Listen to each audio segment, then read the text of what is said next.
वाह, क्या आईपीओ है। प्राइमरी मार्केट को डिस्कस करना बहुत इंपॉर्टेंट है। इससे पहले कि हम दर्शकों के सवालों की ओर बढ़ें, प्राइमरी मार्केट को लेकर एक अपडेट आया है। अब हाल ही में एक लिस्टेड कंपनी है जिसको लेकर एक अपडेट आया है। वाटरवेज लेजर टूरिज्म के नाम से एक कंपनी थी, कॉर्डियला के नाम से, जिनके क्रूज़ भी चलते हैं। तो 10 जुलाई को इनकी बोर्ड बैठक होने वाली है राजेश जी, और बैठक में स्टॉक स्प्लिट यानी कि शेयर विभाजन के ऊपर ये फैसला लेते हुए नजर आएंगे। और इसमें बोला गया है कि लिक्विडिटी बढ़ाने के लिए और दूसरा निवेशकों तक एक्सेस बढ़ाने के लिए स्टॉक का ये जो स्टॉक स्प्लिट का फैसला है वो कंपनी लेती हुई नजर आ सकती है। तो 1 जुलाई को इसकी लिस्टिंग हुई थी सर, 16.25% डिस्काउंट पर लिस्ट हुआ था। 808 रुपये का इशू प्राइस था, 681 रुपये पर ये लिस्ट हुआ था, करीब 16.25% के आसपास के डिस्काउंट पर। लेकिन ये जो खबर आई है सर, उसके बाद हम देख रहे हैं कि स्टॉक में कुछ एक्शन पॉजिटिव साइड पर बनता हुआ दिख रहा है।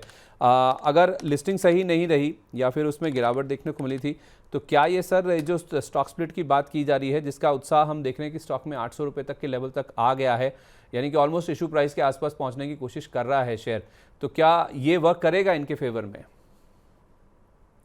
देखिए संदीप जी, हिस्ट्री बताती है कि जो कंपनी लिस्टिंग के बाद जल्दी से बोनस और स्प्लिट लेके आते हैं उससे दूर हो जाना चाहिए। अगर अब रैली मिल रही है तो जो लोग ऊपर में फंसे हुए हैं निकल जाओ।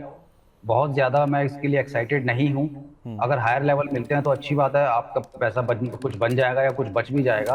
तो यहाँ से आप निकल जाइए, इसका फायदा उठाइए स्टॉक स्प्लिट का, और किसी और सेक्टर में या किसी स्टॉक और दूसरे स्टॉक में चले जाइए। यहाँ से दूर होने में बेहतर है।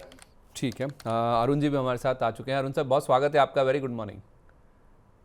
जी Sandeep ji, good morning sir. Waterways leisure tourism की हम बात कर रहे हैं, जिसने कल अपडेट दिया कि इनकी बोर्ड बैठक होने वाली है 10 जुलाई को। स्टॉक स्प्लिट पर ये विचार करेंगे, आपकी क्या राय है सर? लिस्टिंग अच्छी नहीं हुई थी, अब ये स्टॉक स्प्लिट के जरिए लिक्विडिटी और निवेशकों तक एक्सेस बढ़ाने की बातचीत करेंगे, क्या ये इनके लिए वर्क करेगा?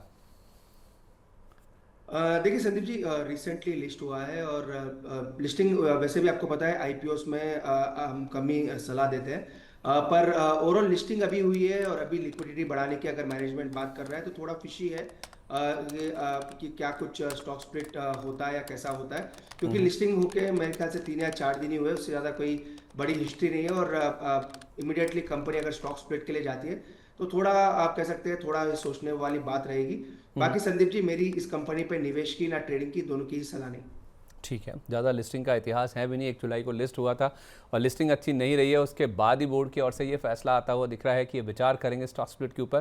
थोड़ा सा डाइसी, थोड़ा सा फिशी लगता है, इसलिए इससे दूर रहें। पैसा आपका बन रहा है या फिर आपका पैसा ऑलमोस्ट रिकवर हो रहा है, क्योंकि 808 रुपये का इशू प्राइस था।